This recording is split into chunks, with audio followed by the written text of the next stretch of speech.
どうもベルです。今回はグランドマフィアの、気まぐれコラムということで、強さについてやっていこうかなと思います。これまでの気まぐれコラムを、ご視聴いただいた方からすると、えらく概念的な話にもなったと思われている方多いと思うんですけども、多分私の動画をご覧いただいている方って、強くなりたいから見てる。そういう方が多分、非常に多いのかなと思ってます。ただ、このゲームの強さって何ですか？強くなりたいと思われている方はもう非常に多いと思うんですけども、明確にゴールを決めて、じゃあ進んでいけてる方っていうのは、そう多くはないのかなと思ってます。ただこのゲームの育成って、育成要素多すぎるじゃないですか。なので、明確なゴールに向かって育成をしていくことがもう非常に重要です。例えば同じ課金額でも、ちゃんとゴールを明確にして育成していった方と、じゃあそうではない方で、最終的な強さっていうのは大幅に変わってきます。無課金の方でも、じゃあしっかりと、じゃあ明確なゴールを決めて、じゃあそれに向かって育成していくことで、美課金の方より強くなっていくことが可能です。ただ、そもそも強さの基準が何かわからないと、どう成長していくかの道筋を立てていくことができないので、今回の動画では、その強さの定義について、お伝えしていこうかなと思います。じゃあ実際に、どう育成していくか、どう成長戦略を立っていくかという点については、次回以降の動画でお伝えしていこうかなというふうに思ってますので、そちらもご覧いただけると嬉しいなと思います。はい。では早速、強さの定義について、お伝えしていきたいんですけども、まず大前提として、戦力イコール強さでは全くないです。これ結構勘違いされている方多いと思うんですけども、このゲームの戦力が高いイコール強いでは全くないです。戦力が、じゃあ5億であっても、じゃあ人によっては、10億の人だったり、じゃあ20億の人より強いことっていうのはもうざらにあるので、もちろん、ある程度までは、どれだけ投資が進んでいるかの、目安にもなるので、戦力が一つの強さの基準になることは、事実ではあるんですけど、目安として、15億超えたら、もう戦力で強さが変わってくるっていうことはもう正直ないです。12億でも、ぶっちゃけほぼ主要な投資って終わらすことができるので、ほぼ変わらないレベルかなと思います。で、私の今の、戦力構成ちょっと見ていただきたいんですけども、こちらですね。今大体が、半分くらいが、単位の実力が占めてるんですよ。この、投資の実力も、防御と上級防御やらなかったら、これあと1億くらい落とせて、で、この隊員の戦力って、実力っていうのは、あくまでどれだけ兵士がいるかです。もちろん、ある程度いないと、燃やされちゃうので、ある程度いた方がいいのは、事実なんですけども、これ、むしろ多すぎると、別のシティ、移転しづらくなってしまったり、じゃあ自分のシティに、じゃあシティやらしてくる人が、飛んできやすくなってしまうっていう、デメリットはもちろんあって。で、実力が高い、イコール、隊員が多いということなので、本当どれだけ長く戦えるかみたいな、指標でも、指標ではないかなと思うんですけど、そういう、面もあって。ただ、どれだけ長く戦えるかって言っても、じゃあぶっちゃけ30億とかあれば、1回の州長戦で兵士を使い果たすことって、ないんですよ。で、州長中に、じゃあ兵士新しく作っていくっていうことも少なからずあると思うので、多分メインのレイドリーダーであっても、20から25億あれば、正直十分すぎるほどなのかなと思ってます。あと、むしろ今って、州長戦のマッチングのことを考慮して、実力が高すぎることも、少し考え物だったりもします。高い兵士レベルを持って、レイドリーダーをする方は別なんですけども、逆に、じゃあ今レイドリーダーではない方で、兵士レベルがそこまで高くない方で、実力が高いっていうのは、本気で州長戦勝ちでいってる組織からすると、なかなか好まれない場合があります。今って兵隊ランクがもうめちゃめちゃ重要で、兵隊ランクが低い、じゃあ20億の人と、兵隊ランクが高い5億の人だったら、もう組織として欲しいのって圧倒的に後者なんですよ。酋長戦のマッチングっていうのは、いろんな要素が、組み合わさって、強さが近い組織同士でマッチングされているんですけども、少なからず、この実力値っていうのは、考慮に入れられている可能性が高いです。もちろん、本当多分何十個もある要素の中の一つだと思うんですけど、でも要素になっていることはほぼ確実なので。なので、本気で勝ちに行ってるチームからすると、高い兵隊ランクでレイドを埋めていきたいんですよ。なので、兵隊ランクが低い人がいても、そんなに活躍できないんですよね。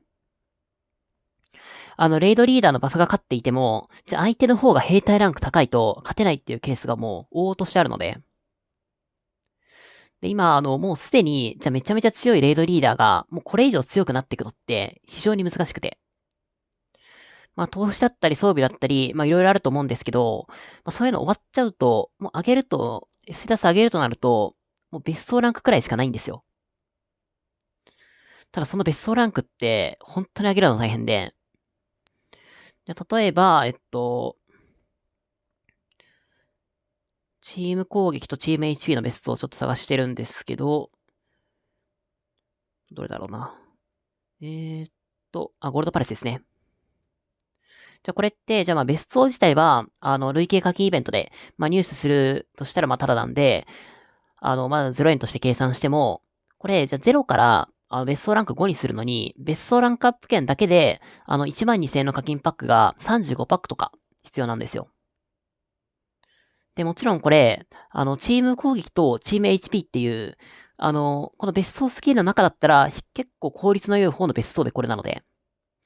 もちろん、これより効果が低い、チーム攻撃と、チーム防御とか、これでも同じくらい、別荘ランクアップ券が必要で、必要なので、非常に別荘ランクでステータスを上げていくっていうのは、結構大変なのかなと思います。ただ、そんな別荘スキンだったり、あとはエフェクトですね。エフェクトもほんとめちゃめちゃ大変で、ちょっと僕まだ全然上げれてないんですけど、じゃあこれをじゃあもう別荘スキン全開放して、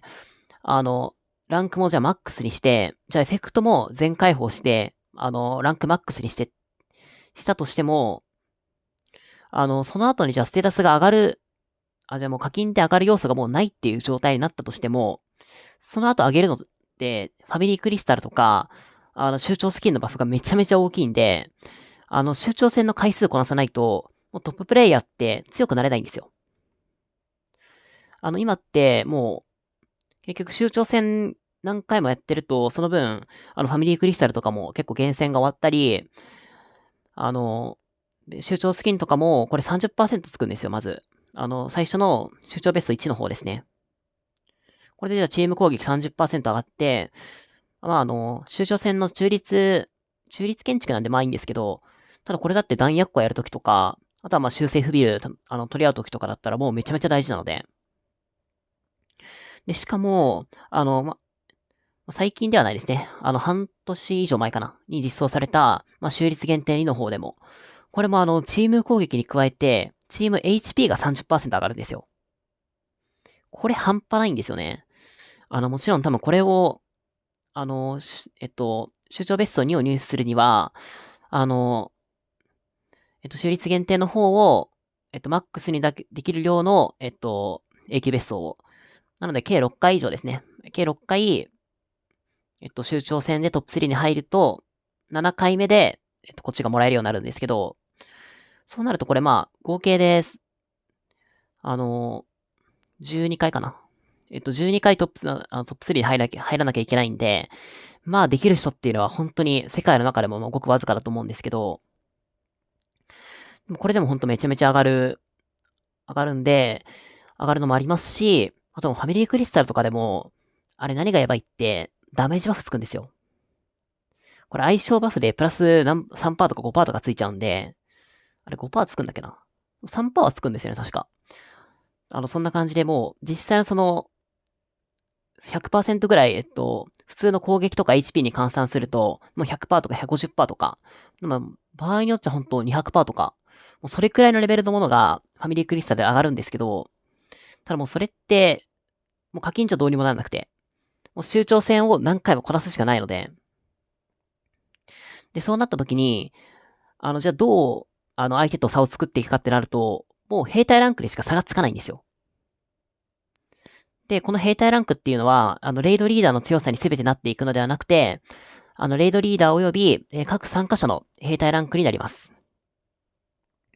で、兵隊ランクについては、以前の、気まぐれコラムの方で解説させていただいたので、詳細については、概要欄に一応リンク貼ってますので、そちらをご覧いただけると、嬉しいなと思うんですけども、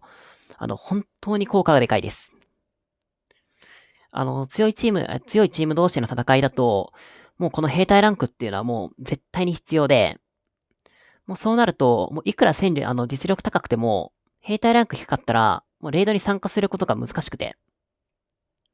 じゃそうなると、じゃ州長戦でのマッチングでは、じゃその分の実力値として考慮されてるのに、じゃ兵隊ランク低くて、レイドにあんまり参加できないとかになったら、じゃその分マッチングに、影響を与えちゃう人よりかは、実力が低くても、じゃ兵隊ランクがちゃんと高くて、レイドに参加できる人の方が、もう圧倒的に必要なんですよ。ただ、このままだと、兵隊ランクの動画になっちゃうので、話を本筋に戻していきたいんですけども、強さについての話ですね。ただ、強さって、これだから強いっていうものではなくて、あくまで複合的なものです。で、その強さを構成する要素として、まず第一にステータス。次に、先ほどご紹介させていただいた兵隊ランク。次に、戦闘の知識。で、4つ目に、戦闘時の印字感。で、5つ目が、4つ目のちょっと被っちゃうんですけども、継戦能力。私はこの5つだと思っています。もちろんこの他にも、じゃあ互角力があって、じゃあ外交できるとか。あとは実際に進軍時間の調整とかめちゃめちゃ操作が上手くて、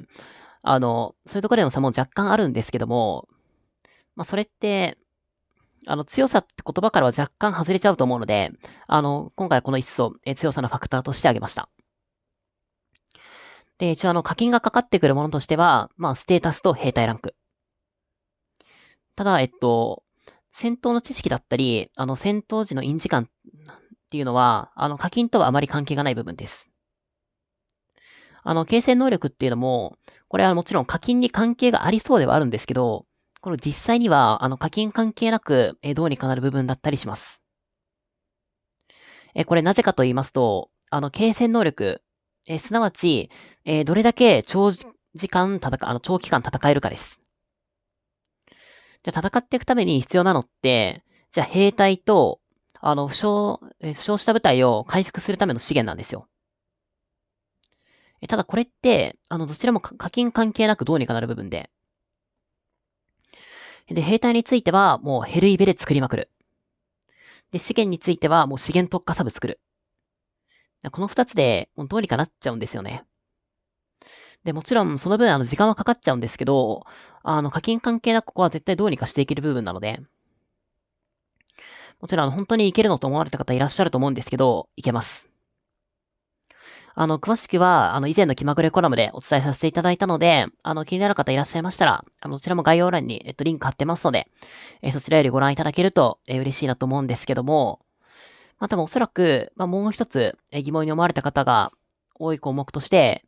インチ感と継戦能力ですよね。ただ、この二つについては、まず前提として、このゲームの、じゃあメインコンテンツの、じゃ周長戦って、めちゃめちゃ長期間じゃないですか。いくらステータス高くても、結局戦える時間が短いと、じゃあオフラインの間に、じゃあバンバン進行されちゃうんで、強いとはあまり言えないんですよね。もちろん、現実世界ありきでのゲームなので、リアル最優先で楽しむのがいいと思うんですけども、ただ現実問題、州長戦って、局所戦で勝ったチームが勝者ではなくて、最後まで立ってたチームが勝者なので。で、いくら強い人がいても、その人がオフラインの間に、さっき言った通り、進行されてしまうっていうの、されてしまってもひっくり返されちゃうっていうことはもう本当にありますし、相手も狙ってきます。バンバン相手もそれを狙ってきます。まあ、ほんと心が折れた方が負けなので。まあもちろんお仕事の都合とかもあると思いますので、深いことはここは言えないんですけど、じゃあまあ集中始まったら、じゃあその戦闘に集中していくために、じゃあサブ育成だったり、じゃあいろんなスキルセットの準備とか、装備の調整とか、そこらって、中長期間外に済ませることができるので、少し工夫はできることはあるのかなと思います。で、また戦闘知識についても、これ強さと関係あるのと、思われた方多いと思うんですけども、めちゃめちゃ関係があります。このゲームの戦闘の勝敗って、まず、前衛兵士と、兵士の配置を変更することができる編成で、あとは兵士の割合で、大きく左右されていきます。じゃあステータスが、じゃあ仮に負けていたとしても、じゃあ相手の兵士構成に対して、じゃあ有利な兵士構成で突っ込んだり。あとは編成のじゃんけんですよね。ここら辺ってのも本当に奥深くて、もういくらステータスが高くても、この知識がないと本当強いプレイヤーっていうのは言えないのかなと思います。じゃあ逆に、じゃあステータスが相手より低くても、じゃあ相手に対して有利な兵士構成だったり、じゃあ編成で攻撃することができれば、勝つことができるので、こちらについても以前、一番基礎的な部分を、気まぐれコラムの方で、解説したので、気になる方は、概要欄にリンク貼ってますので、そちらよりご覧いただけると、嬉しいなと思うんですけども、もちろんね、それだけじゃ、一番基礎的な部分しか、解説してないので、ちょっともっと応用的な部分だったりは、随時作っていこうかなというふうに思ってますので、そちらもアップロードされたら、ご覧いただけると、嬉しいなと思うんですけども、この兵士構成だったり、編成周りの話って、しっかりと本質を理解している必要があって。じゃあ、例えばなんですけども、端子で集結するとき。じゃあ、相手がオンラインで有利受けされることを前提とするのか。じゃあ、逆に、じゃあ相手がオフラインで、じゃあ、不利な受け方をしてくれるのか。じゃあ、これによっても、使う編成っていうのはもちろん異なってきますし、あとじゃあ単種だけど、他の陛下の兵士を、じゃあ少し入れてる場合だったり、あとは車ですね。じゃあそれを、じゃあ4人入れる場合、8人入れる場合、逆に2000人入れる場合、このようなケースがいろいろあります。ただ、他の陛下の兵士を入れると、入れたりそういうことをしていくと、じゃあ場合によっては、有利に集結を打てることもあるんですけども、これやんない方がいいケースっていうのも当然あって、これやっちゃうことで、かなり、場合によっては、大変悲惨な結果になります。特に、車はそんなに、影響ないと思うんですけど、他の陛下の兵士を少量入れる場合ですね。これ結構いいよと言ってる方、めちゃめちゃ多いと思うんですけど、じゃあこれ、なぜ入れた方がいいのか。じゃあどの人数が適正なのか。で、この場合は入れた方が良くて、この場合は入れない方がいいのか。そもそもなんで入れるのか。で、これを全部説明できる人って、多分そこまで多くはないと思うんですよね。特に、有利受けされることを前提として、集結したときに、じゃあ同じ編成使ってたとしても、じゃあこの少数の他の兵士を入れたせいで、相手に当たる順番が崩れちゃって、想定通りにいかないっていうことが起こるんですよ、たまに。さすがにこれ以上は脱線しすぎちゃうんで、このくらいにしておいて、本当詳しい部分はね、今度、ちゃんと話せたらなと思うんですけど、戦闘って、さっきのような部分だから、もう柱となるような、もう最もめちゃめちゃ重要な部分とか、本当に奥深くて、戦闘結果に非常に結びついてくる部分になりますので、知識というのも、強さのファクターとして今回入れています。で、今お話しさせていただいたのが、最初にお伝えした兵隊ランク。で、次に、形成能力と印時間。そして、実際の戦闘で、大きく関わってくる、戦闘知識。で、この4つになるんですけども、最後にステータスですね。ここは本当皆さんご存知の通り、めちゃめちゃ重要です。このステータスを、どれだけ上げていけるかが、このゲームの育成といっても、過言ではないレベルで。で、戦闘では、じゃあ兵隊の、元々の能力、能力値に対して、バフが加算されていって戦うことになりますので、このステータスが高ければ高いほど、実際の兵隊の強さというものは、強くなってきます。じゃあ、このステータスを上げたいから、装備を育成する。あとは、英雄を育成する。このようなイメージですね。ただ、このステータス上げって、無課金でも上げれる部分。例えば投資ですね。あとは、逆に、課金しないと上げれない部分。これは例えばベストランクとかですね。一応ベストランクとかでも、無課金でも入手できる枚数が、ゼロというわけではないんですけど、ステータスをちゃんと上げようと思ったら、正直無理なので、大体はこの、無課金で上げられる部分と、課金でしか上げられない部分。この二つに分けられるのかなと思います。で、この無課金で上げることのできる要素って、もちろんちゃんとある一方、これ効率よく強くなるには、いろいろ考えていかなきゃいけないことって、結構あって。じゃそのあたりで話だったり、じゃまだあとは課金でも、じゃあどのパック買っていけば強くなれるのかっていうのもいろいろあって、本当場合によってはもうこのパック買っても全く強くならないとかも全然あるんで、あとはこれやったら、じゃ次を強化して、これを強化していくべきだし、じゃここはすごく大変な要素だけど、もう効果がめちゃめちゃ大きいから、早い段階からコツコツ育成していった方が最終的に強くなれる。もうこのあたりの話ってもうめちゃめちゃあって、無課金の方でも、ほんとしっかり正しい成長戦略を立てて育成していくことで、めちゃめちゃ課金してる人相手には、さすがに無理なんですけど、本当に課金でやってる人なんか、人に対して勝つことなんかは、もう全然できると思いますし、ちゃんと成長戦略を立てて、強くなるために、必要な効率の良い課金をしている人は、課金額に対して、圧倒的に強くなっていくことができますので、場合によっては、もう自分より何倍も課金しているプレイヤーに勝つことが可能です。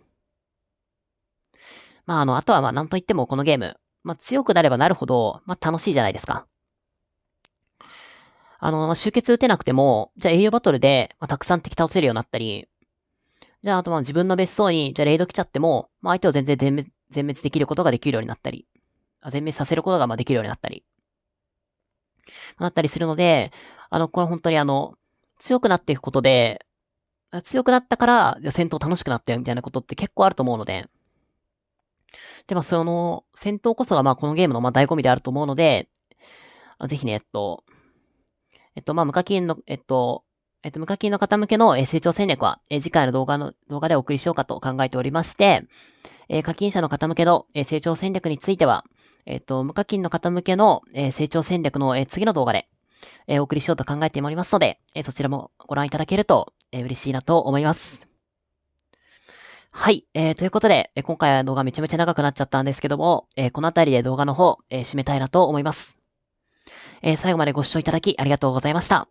チャンネル登録していただけるとめちゃめちゃ嬉しいので、ぜひよろしくお願いいたしますというところで、バイバーイ。